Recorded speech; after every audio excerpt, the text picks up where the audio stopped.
अमीर घराने की इकलौती बेटी सिमरन का पढ़ने लिखने में बिल्कुल भी ध्यान नहीं था, जिसकी वजह से उसने 12वीं तक की पढ़ाई की। सिमरन का बचपन से ही शादी की तरफ झुकाव था। वो जब कभी भी किसी से शादी के बाद घूमने के लिए हनीमून की बात सुनती तो उसका भी बड़ा मन करता कि वो भी अपने हनीमून पर जाए। इसलिए वो अपनी माँ शीला से अपनी शादी के लिए एक लड़का ढूंढने के लिए कहती है। उसकी माँ शीला उसके लिए अच्छा सा लड़का ढूंढकर उसकी शादी कर देती है। शादी के होते ही सिमरन अपने पति से हनीमून पर चलने की बात कहती है। सुनो ना, हम अपने हनीमून पर कब जाएंगे? अरे जल्दी ही जाएंगे। मैंने तो थाईलैंड की टिकट्स भी बुक करवा ली, बट वो क्या ना, थोड़े पैसे कम पड़ रहे हैं। तो क्या तुम अपनी माँ से कुछ पैसे हमारे हनीमून के लिए मांग सकती हो? हाँ, हनीमून पर जाने के लिए तो मैं किसी से भी पैसे मांग सकती, पर एक प्रॉब्लम है। प्रॉब्लम? अब कैसी प्रॉब्लम? वो मुझे ना हनीमून पर जाने का शौक तो बचपन से ही था, लेकिन मुझे नहीं पता कि हनीमून पर होता क्या है। मैंने तो अपनी माँ से भी पूछा था हनीमून के बारे में, पर उन्होंने बोला कि इसका जवाब तुम अपने पति से ही पूछना। अरे तो मैं किस लिए हूँ जानू, मैं तुम्हें सब बता दूंगा। फिर वो दोनों फ्लाइट में बैठकर थाईलैंड पहुंच जाते हैं और वहाँ एक रिसोर्ट में रूम बुक कर लेते हैं। लेकिन थाईलैंड पहुंचते ही रोहन के तेवर बदल जाते हैं और वो अपनी गंवार बीवी से बचने के बहाने ढूंढता है। दरअसल वो ट्रिप पर अपनी गर्लफ्रेंड डॉली को भी लाया होता है, जिसके साथ वो एंजॉय करता रहता है। फिर एक रात जब सिमरन अपने रूम की खिड़की से बाहर देखती है तो वो रोहन और डॉली को एक साथ पूल में नहाते हुए देख लेती है। क्या हो रहा है ये सब? और कौन है ये बदतमीज लड़की जिसे शादीशुदा आदमी के साथ रंग रलियां मनाते हुए जरा भी शर्म नहीं आती? हे यू, हाउ डेयर यू? आखिर तुम होती कौन हो मुझे ये सब कहने वाली? मैं इनकी पत्नी हूँ। क्या तुम जैसी गवार इनकी पत्नी? खैर, मुझे ये सब कहने से पहले एक बार अपने पति से तो पूछ लो कि आखिर वो क्या चाहता है। उनसे क्या पूछना, वो मेरे पति हैं तो मेरे साथ ही तो हनीमून मनाएंगे ना। What? रोहन डार्लिंग, क्या ये गंवार लड़की सच कह रही है? अरे नहीं डार्लिंग, कहाँ तुम और कहाँ ये। ऐसी गवार की तुम्हें शक्ल भी देखना पसंद न करूँ। ये कैसी बातें कर रहे हैं आप? अगर आपको हनीमून पर इसके साथ ही आना था तो फिर आप मुझे क्यों लेकर आए? अरे गवार औरत, तेरे साथ हनीमून पर कौन आना चाहता था? वो तो मुझे डॉली के साथ यहाँ आना था, इसलिए घर वालों को दिखाने के लिए तुझे साथ लाना पड़ा, समझी? अगर मैं जाहिल गवार हूँ तो फिर मुझसे शादी ही क्यों की? तुझसे शादी तो मैंने पैसों के लिए की है, वरना तुझ जैसी जाहिल गवार बीवी को रखेगा ही कौन? अच्छा, तो ये बात है। अब मैं देखती हूँ कि तुम मेरी प्रॉपर्टी में से चवन्नी भी कैसे लेते हो। मैं चली अपने सारे पैसे लेकर इंडिया वापस। तुम सड़ते रहो यही अपनी इस गर्लफ्रेंड के साथ। इसके बाद सिमरन अपने सारे पैसे लेकर इंडिया वापस चली जाती है। रोहन को वहीं अकेला छोड़ देती है। रोहन के पास पैसे न देखकर डॉली भी उसे छोड़कर चली जाती है और वो भी अकेले ही इंडिया लौट आती है। इंडिया वापस आते ही सिमरन सबसे पहले अपनी पढ़ाई पूरी करती है और फिर धीरे धीरे खुद का मेकओवर करवाकर मॉडर्न लुक में बदल जाती है। सभी लड़के उसकी खूबसूरती के दीवाने हो रहते हैं। उन्हीं दीवानों में से एक था आरव। वो सिमरन को बहुत पसंद करने लगता है और उसके ऑफिस का पता लगाकर किसी न किसी बहाने से बार बार वहाँ आने की कोशिश करता है। फिर एक दिन वो सिमरन को अपने दिल की बात बता ही देता है। सिमरन, मैंने जब से आपको देखा है तब से हर पल बस आपका ही ख्याल रहता है। पता नहीं कब, लेकिन मुझे आपसे प्यार हो गया है और अब तो नौबत यहाँ तक आ गई है कि मैं आपके बिना नहीं रह सकता। उसके चेहरे की मासूमियत देखकर और उसकी आंखों में अपने लिए प्यार देखकर सिमरन कहती है, मैं तुम्हें अभी हाँ भी नहीं कर रही हूँ और ना भी नहीं। पहले मैं तुम्हें जानना पहचानना चाहती हूँ, उसके बाद ही किसी नतीजे पर पहुँचूंगी। जैसी तुम्हारी मर्जी। इसके बाद वो दोनों रोजाना मिलने लगे और सिमरन को भी धीरे धीरे उससे प्यार हो गया और तकरीबन 2 महीनों बाद वो एक दूसरे से शादी के बंधन में बंध गए। और एक बार फिर सिमरन अपने हनीमून के लिए थाईलैंड के उसी 5 स्टार रिसोर्ट को चुनती है जहाँ वो अपने पहले पति को छोड़कर आई थी। शाम को तैयार होकर वो दोनों डिनर डेट के लिए बीच पर जाते हैं। मिनी स्कर्ट में सिमरन बेहद ही हॉट लग रही थी। वो दोनों कैंडल लाइट डिनर करते हैं और शाम को जब वापस होटल आ रहे होते हैं तो जोरों की बारिश होने लगती है, जिसमें वो दोनों पूरी तरह भीग जाते हैं। भीगी हुई सिमरन उस मिनी स्कर्ट के साथ और भी हॉट लग रही थी। बीच से रिसोर्ट काफी पास था। दोनों रिसोर्ट की ओर जा ही रहे होते हैं कि तभी सिमरन की सैंडल टूट जाती है और आरव झट से उसे अपनी गोद में उठा लेता है और रिसोर्ट की तरफ जाने लगता है कि तभी उस रिसोर्ट से एक वेटर भागता हुआ आता है और सिमरन से कहने लगता है, मुझे माफ कर दो सिमरन, मुझे माफ कर दो, प्लीज मुझे इंडिया वापस भेज दो। वो वेटर और कोई नहीं बल्कि सिमरन का पहला पति रोहन होता है। आरव सिमरन को नीचे उतार कर रोहन से कहता है, कौन हो तुम और ये क्या बदतमीजी है? ओह, तो तुम अभी तक यही सड़ रहे हो। चल अच्छा है, अब तक तो तुम्हें अच्छे से गंवार और पढ़े लिखे में फर्क समझ आ गया होगा। मुझे माफ कर दो सिमरन, और प्लीज मुझे इंडिया वापस जाने के लिए पैसे दे दो। देखो यहाँ मेरी हालत क्या हो गई है। ये सब क्या हो रहा है, कोई मुझे बताएगा? इसके बाद सिमरन आरव को सारी बात बताती है, जिसे सुनकर आरव बहुत गुस्सा होता है। इतनी बड़ी बात तुमने मुझसे क्यों छिपाई सिमरन? मुझे माफ कर दो आरव, एक्चुअली मैं अपना बीता हुआ कल भूलना चाहती थी और मैं नहीं चाहती थी कि मेरे बीते हुए कल की परछाई मेरे आज पर पड़े। लेकिन अच्छा ही हुआ जो आज तुम्हें सारी सच्चाई पता चल गई और तुम रोहन के बच्चे दफा हो जाओ यहाँ से। मुझे कुछ पैसे दे दो सिमरन, ताकि मैं वापस अपने देश जा सकूं। भाई साहब आप समझाइए ना इसे। ये लो पैसे और निकल जाओ यहाँ से। रोहन वहाँ से चला जाता है। इसके बाद सिमरन आरव से माफी मांगती है, प्लीज आरव मुझे माफ कर दो, अब तुम मुझे छोड़कर मत जाना।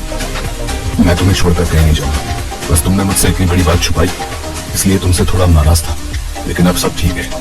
आई love you Simran. I love you too पतिदेव। इसके बाद दोनों अपना हनीमून एंजॉय करते हैं और कुछ दिनों बाद खुशी खुशी इंडिया वापस लौट आते हैं और पूरी जिंदगी एक साथ खुशी खुशी बिताते हैं।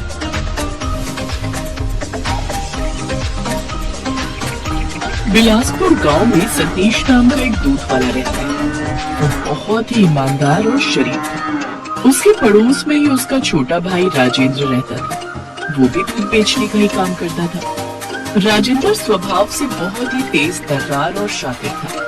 पता नहीं पिताजी को क्या सूझा जो ये गाय सतीश को दे दी। अगर वो ऐसा ना करता तो इस पूरे गांव में इकलौता दूध वाला मैं ही होता। सतीश बहुत अच्छा इंसान था, दिल लगाकर काम किया करता था और अपने परिवार के साथ खुश रहता था। वहीं राजेंद्र हमेशा गुस्सैल, अशांत और दूसरों का बुरा सोचने वाला इंसान था। अरे राजेंद्र आ गए दूध बेचकर? हाँ भैया आ तो गया, आपके सामने ही खड़ा हूँ, दिखता नहीं क्या आपको? ये हमेशा इतना गुस्से में रहता है, कभी शांति से भी बात कर लिया कर। मुझे नहीं आता शांति से बात करना। अब मैं चलता हूँ, आज मुन्नी के स्कूल में बुलाया मुझे। अच्छा ठीक है ठीक है। राजेंद्र अपने बड़े भाई सतीश को बिल्कुल भी पसंद नहीं करता था। हमेशा बाबूजी सतीश भैया की पढ़ाई किया करते थे और हर बार उन्हीं का पक्ष लिया करते थे। न जाने कौन सी बात है ऐसी इनमें, मुझे तो कुछ भी खास नहीं लगता। सतीश अपनी पत्नी नीतू और 2 बच्चों के साथ खुशी खुशी अपना जीवन यापन करता था। सतीश का सुखी और शांत जीवन राजेंद्र से देखा नहीं जाता था। आ गए अफरा तफरी करके, कहाँ थे सुबह से? तुम्हें इससे क्या मतलब? मैं कहीं भी घूमूं, घर पहुंचा नहीं कि कान खाना शुरू कर दिया। देखिए जी, मुझसे तो आप ऐसे उखड़े हुए स्वर में बात ना ही कीजिए तो बेहतर होगा। कहीं देती हूँ। हाँ तुम मेरा दिमाग खाना बंद करोगी, अभी तो मैं शांत हो पाऊंगा। आपसे तो बात ही करना बेकार है। अब मैं सीधे मुद्दे की बात पर आती हूँ। अब हमारे बच्चे बड़े होते जा रहे हैं, उनका खर्चा बढ़ता जा रहा है, लेकिन तुम्हारी आमदनी है कि अभी भी उतनी की उतनी है। ऐसे घर नहीं चलने वाला। तो अब क्या चाहती हो? डाका डालूं, चोरी करूं? अरे डाका डालने के लिए कौन कह रहा है? मैं तो बस ये कह रही हूँ कि दूध बेचने से काम नहीं चलेगा, साथ में सतीश जेठ जी की तरह खेतीबाड़ी का काम भी किया करो। इस कड़ी धूप में मुझसे नहीं होती खेतीबाड़ी। धूप का काम करके बीमार पड़ना है क्या? सतीश भाई साहब को देखिए, वो तो आपसे बड़े हैं, फिर भी कितनी मेहनती हैं। तो फिर आप भी उनके जैसा बनने की कोशिश क्यों नहीं करते? वो तो दोनों सगे भाई, लेकिन फिर भी कितना अंतर है दोनों में। बस तुम्हारे मुंह से ही ये सुनना बाकी रह गया था। बाकी सब तो सतीश की तारीफ करते नहीं थकते, जो अब तुम भी उसके गुणगान कर रही हो। अगर इतने ही अच्छे लगते हैं तो तुम भी चले जाओ उनके पास। ये कैसी बातें कर रहे हैं आप? कुछ भी ना सोचते हैं ना समझते हैं, जो भी मन में आता है बोल देते हैं। जाइए, मुझे नहीं करनी आपसे बात। न जाने क्या देख लिया इस पूर्वी ने उस सतीश भाई साहब ने। अब कुछ न कुछ तो सोचना ही पड़ेगा।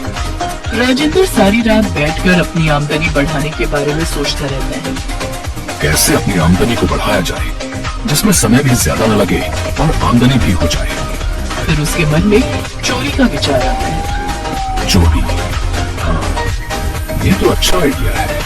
कल जब लोगों के घरों में दूध देने जाऊंगा तो सबके यहाँ से थोड़ा थोड़ा कुछ चुरा लूंगा। अगले दिन सवेरे दूध निकालने के बाद जैसे ही राजेंद्र ग्राहकों के घरों में देने जाता है तो वो हर किसी के यहाँ से छोटा मोटा सामान चुपके से उठा लेता और बाजार में जाकर बेच आता। सिर्फ 300 रुपए, इस काम से कुछ खास लाभ नहीं हो रहा, कुछ और तरकीब सोचनी पड़ेगी। एक दिन जब राजेंद्र दूध बेचकर वापस आ रहा होता है तभी उसकी नजर सतीश पर पड़ती है। मुखिया उससे दूध लेते हुए कह रहा था, वाह भाई वाह, तुम बहुत अच्छा दूध देते हो। मेरे घर में तो सभी तुम्हारे दूध की तारीफ करते हैं। जी, मिलावट वाला काम मेरे बस का नहीं और मैं मिलावट करना मुझे पसंद है। बाकी मेरी गाय तो है ही, बस यूँ समझ लीजिए कि बाबूजी का आशीर्वाद है हम पर। बात तुम्हारी बिल्कुल सही है। अच्छा, अब मैं चलता हूँ, कल भी मेरे लिए 2 किलो दूध बचा कर रखना। जी जी बिल्कुल। राजेंद्र चुपके से दोनों की बातें सुन रहा होता है। तभी उसके दिमाग में एक आइडिया आता है। वो खुशी खुशी घर जाता है और अगले दिन सवेरे तड़के उठकर वो सतीश के निकाले हुए दूध में मरा हुआ चूहा डाल देता है। मुखिया जैसे ही दूध लेने के लिए आता है तो दूध डालते वक्त उसके बर्तन में मरा हुआ चूहा आ जाता है। ये देखकर मुखिया बहुत गुस्सा होता है। सतीश, क्या है ये सब? कल ही मैं तुम्हारे दूध की तारीफ कर रहा था और आज उसमें ये सब क्या है? जी वो मैं कुछ नहीं जानता ये कहां से और कैसे इसमें आया। मैं तो सब ढक कर रखता हूँ। आज से मेरे यहाँ तेरे घर से दूध नहीं आएगा बिल्कुल भी। हाँ। ऐसे ही राजेंद्र कभी सतीश के दूध में से आधा दूध निकाल लेता और बाकी बचे हुए दूध में पानी की मात्रा अधिक डाल देता और ऊपर से उसमें मक्खी, चूहा, मेंढक डाल देता, जिससे कि सतीश के ग्राहक घटने लगे और राजेंद्र के बढ़ने। राजेंद्र पहले तो अपना दूध बेच कर आता और फिर सतीश के चुराए हुए दूध को बाजार में बेच आता और खूब मुनाफा कमाता। वैसे तो मैंने उसके काफी ग्राहक कम कर दिए, लेकिन अब मुझे कुछ और भी सोचना होगा, जिससे कि उसके बचे हुए ग्राहक भी मेरे पास ही आए। अब तो मेरे पास एक ही उपाय है और मैं उसे भी करूंगा। मेरा ये उपाय काम कर गया तो फिर इस गांव में इकलौता मैं ही दूध बेचने वाला हूँगा और सभी ग्राहक मेरे पास ही आएंगे। फिर तो मेरी चांदी ही चांदी। अगले दिन सुबह जल्दी उठकर राजेंद्र सतीश के दूध में जहर डालकर आ जाता है। इस बात से अनजान सतीश सभी ग्राहकों को दूध बांटते जाता है, जिसे पीते ही कुछ की मृत्यु हो जाती है तो कुछ अस्पताल में भर्ती हो जाते हैं। सभी उसके घर के बाहर जाकर हंगामा करने लगते हैं और उसके घर पर जोर जोर से पत्थर मारने लगते हैं। अरे रुको भाई, क्या हुआ? ये सब क्या हो रहा है? सतीश घर के बाहर जैसे ही आता है सभी उसको पकड़कर मारने लगते हैं। कुछ देर में पुलिस भी वहाँ आ जाती है और वो सतीश को पकड़कर ले जाने लगती है। तभी सतीश की पत्नी नीतू और बच्चे जोर जोर से रोने लगते हैं। नीतू पुलिस से कहती है, रुक जाइए साहब, मेरे पति निर्दोष है, उन्होंने कुछ भी नहीं किया। लेकिन पुलिस उसकी एक नहीं सुनती और घर पर बैठे बैठे नीतू सारा दिन रोती रहती। एक दिन वो सोचती है, आखिर कौन है वो जिसे इनके जेल जाने से फायदा हो सकता है। तभी उसका ध्यान राजेंद्र पर जाता है और वो उस पर नजर रखनी शुरू कर देती है। अब गांव में इकलौता राजेंद्र ही दूध वाला था। उसकी अब खूब कमाई होने लगी थी। वाह वाह वाह, उस सतीश के जेल में रहने से मुझे कितना फायदा हो रहा है। मेरी कमाई दोगुनी हो गई। अब तो राजेंद्र खूब खर्चा करता, जेब में खूब पैसे लेकर घूमता। अब बोलो पूर्वी, मैं उस सतीश से बेहतर हूँ कि नहीं? देखो देखो अब कितनी कमाई हो रही है? अगर ऐसे ही कमाई होती रही ना तो कुछ दिनों में मैं हमारे लिए एक नया घर ले लूंगा, बड़ा वाला। हाँ जी, ये तो कमाल ही हो गया। आपकी कमाई तो अब खूब अच्छी हो रही है। अच्छा, मैं सोच रही थी कि पहले तो पैसों की तंगी की वजह से मैं मायके नहीं जा पाती थी, लेकिन क्या आपको आऊँ? हाँ हाँ क्यों नहीं, जितने दिन रहना चाहती हो रहो, अब मैं बहुत खुश हूँ।